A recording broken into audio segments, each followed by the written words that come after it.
Well, okay, I got a Jackie the Jokeman story. If you guys remember from Howard Stern, his head writer for years, Jackie the Jokeman, and famous comedian from the late '70s, early '80s, Yeah, very huge talented. radio, huge radio career, continues, even has a Netflix or something special.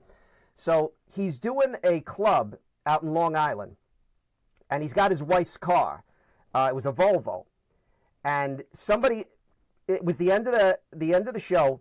I think he had the keys in it. Somebody clips the Volvo. In the back, he has thousands of CDs in plastic bags, hot dogs and donuts, all the silly CDs, like almost like vaudeville act CDs, thousands of them. So I'm working in the 3-3. I'm working the property room. I walk in the morning. I look at the name on the voucher. There's a car that just came in, a Volvo. There's tons of Jackie the Jokeman CDs in it, like maybe 10 bags of CDs filled to the top, ripping out of the. I says, "Oh, Jackie the Jokeman." I says, "What did somebody? I figured somebody was pirating it or somebody was bootlegging it." I look at the voucher. It says Nancy Suriani Martling, and I went, "Holy shit! Is this Jackie Martling's car?" So one of the guys says, "Yeah, we already called him. He couldn't come last night. He's coming in today." So we were waiting around to see him, to get an autograph signed, to hang out and Someone talk stole with his him. car and it got recovered in the 3-3? Yeah. So here's the funniest thing.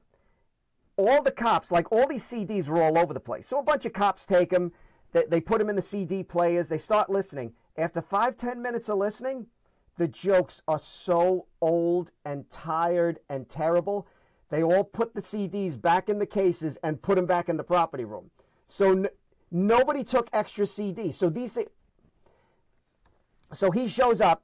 He's signing autographs. He's shaking hands. He's handing out the CDs to the cops, and the cops are going, "No, no, no, no, thank you, no, thank you, no, So no, bad. we can't accept this." And he's like, "No, no, you got to take it." It's like, "No, no, no, a handshake is enough." Like a lot of guys were taking Polaroids with them. There was no digitals back then, so they were taking Polaroids and stuff. And every CD that they recovered, like I said, there must have been 1,000. If there was 1,000 CDs recovered, 1,000 CDs went right back to Jackie. And he couldn't. So finally the boss came out and he goes, "Listen, I'm telling you, for all the guys, they can't accept any CDs." He's like, okay, no problem. Sweetest guy. Not one of his CDs was missing out of the car. They all went back to him. I love you, Jackie, if you're out there. Well, if J.D. Harmeyer from the Howard Stern Show comes across this podcast, you're more than welcome to use this clip, because I'm sure he'll give that to Howard, and Howard will go. This thing will wind up going viral.